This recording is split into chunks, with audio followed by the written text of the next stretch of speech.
ராதிகா, மதிமுக பொதுச் செயலாளர் வைகோ கடந்த 2ஆம் தேதி திருச்சியிலிருந்து சமத்துவ நடைப்பயணத்தை தொடங்கி இருக்கிறார். நாள்தோறும் 12 கிலோமீட்டரிலிருந்து 15 கிலோமீட்டர் தொலைவுக்கு நடைப்பயணத்தை மேற்கொள்ளும் வைகோ 12ஆம் தேதி மதுரையில் இந்த நடைப்பயணத்தை நிறைவு செய்கிறார். இப்போது நாம் பார்த்துக் கொண்டிருக்கக்கூடிய காட்சி அந்த நடைப்பயணத்தின் போது அவருக்கு உற்சாக வரவேற்பு அளித்த காட்சியையும், சிலம்பம் மற்றும் கரகாட்டம், ஒயிலாட்டம் உள்ளிட்ட பாரம்பரிய நடன நிகழ்ச்சிகளோடு அவருக்கு அந்த உற்சாக வரவேற்பு அளிக்கப்பட்டு வருகிறது. 8வது நாளான இன்று அவர் சுருளிப்பட்டியில் இன்று நெருங்கி இருக்கிறார். அதன் பின்னர் மேலூர், அதை தொடர்ந்து புழுதிப்பட்டி உள்ளிட்ட ஊர்களின் வழியாக நடைப்பயணத்தை மேற்கொண்டு வரும் 12ஆம் தேதி வைகோ நடைப்பயணத்தை நிறைவு செய்கிறார். 80 வயதுக்கும் அதிகமாக 81 வயதான வைகோ இதுவரை 11 நடைப்பயணங்களை நடத்தியிருக்கிறார். சுற்றுச்சூழல் பாதுகாப்பு மற்றும் மக்களிடையே தமிழ் மொழி விழிப்புணர்வு உள்ளிட்ட பல்வேறு பிரச்சனைகளுக்காக, முல்லை பெரியாறு அணை பிரச்சனை மற்றும் ஸ்டெர்லைட்டுக்கு எதிரான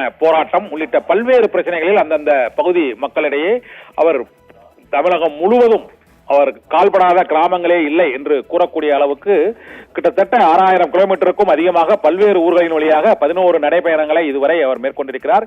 இப்போதும் போதை விழிப்புணர்வு நடைப்பயணத்தை சமத்துவ நடைப்பயணமாக திருச்சியிலிருந்து மதுரை நோக்கி அவர் நாள்தோறும் நடைப்பயணம் மேற்கொண்டு வருகிறார். கடந்த 2ஆம் தேதி தொடங்கிய இந்த நடைப்பயணத்தில் ஏராளமான இளைஞர்கள் மற்றும் பொதுமக்கள், தொண்டர்கள் உள்ளிட்டோர் அங்கு கட்டுப்பாடோடு போக்குவரத்து மற்றும் அந்த பொதுமக்களுக்கு எந்த விதமான இடையூறும் ஏற்படாத வகையில் 15 கிலோமீட்டர் வரை நாள்தோறும் நடந்து அங்குள்ள ஒரு கிராமத்தில் தங்கியிருந்து அந்த பகுதியில் உள்ள சுற்று வட்டார மக்களிடையே போதைப் பொருளால் ஏற்படக்கூடிய பாதிப்புகள் மற்றும் இளைஞர்களை அதிலிருந்து பாதுகாக்க வேண்டியது தமிழக இளைஞர்களின் அந்த எதிர்கால வாழ்வு மற்றும் தமிழகத்தின் எதிர்கால வளர்ச்சி ஆகியவற்றை மையப்படுத்தி மக்களிடையே சமத்துவத்தை ஏற்படுத்தக்கூடிய வகையிலும், அனைத்து மத நல்லிணக்கம் மற்றும் சமத்துவத்தை ஏற்படுத்தும் வகையில் அந்த சமத்துவ கொடியேந்தி இந்த நடைப்பயணத்தை வைகோ திருச்சியிலிருந்து தொடங்கி மதுரை வரை நடத்தி கொண்டிருக்கிறார்.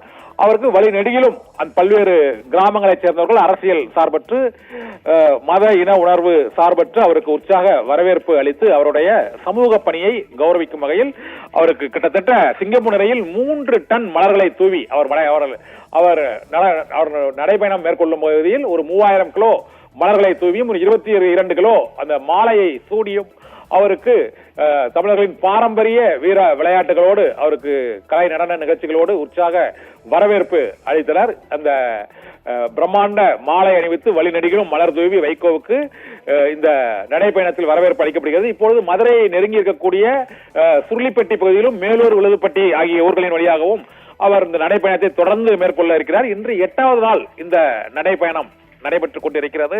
வழிநெடுகிலும் அதற்கான முழக்கங்கள் மற்றும் பதாகைகள், துண்டு பிரசுரங்கள் ஆகியவற்றையும் போதைப் பொருள் விழிப்புணர்வு மற்றும் மக்களிடையே சமத்துவ உணர்வை, அதாவது மத நல்லிணக்கத்தை ஏற்படுத்தும் வகையில், அதாவது ஜாதி மத இன வேறுபாடின்றி சமத்துவத்துடன் தமிழக மக்கள் தமிழன் என்ற இன உணர்வோடு மக்கள் தமிழகத்தில் வாழ வேண்டும் மற்றும் சமூக பணியாற்ற வேண்டும் என்ற கொள்கை முழக்கத்தோடு இந்த நடைப்பயணத்தை 12வது நடைப்பயணத்தை வைகோ மேற்கொண்டிருக்கிறார். இந்த நடைப்பயணத்தில் அவருக்கு பல்லாயிரக்கணக்கானோர் வழிநெடுகிலும் திரண்டிருந்து உற்சாக வரவேற்பு அளித்து வருகிறார்கள். இளைஞர்களோடும் அங்கு சிறுவர்கள் மற்றும் பலதரப்பினரும் கலந்துரையாடி தமிழகத்தின் இந்த தொலைநோக்கு போதையில்லா தமிழகம் மற்றும் சமத்துவ தமிழகம் என்ற 2 இலக்கை நோக்கி வைகோவின் நடைப்பயணம் வரும் 12ஆம் தேதி இந்த நடைப்பயணம் மதுரையில் நிறைவடைகிறது. நாளை மதுரையின் எல்லையான மேலூருக்கு செல்கிறார். அங்கும் அவருக்கு சிறப்பான உற்சாகமான வரவேற்பு அளிப்பதற்கான ஏற்பாடுகள் நடைபெற்று வருகிறது. ராதிகா.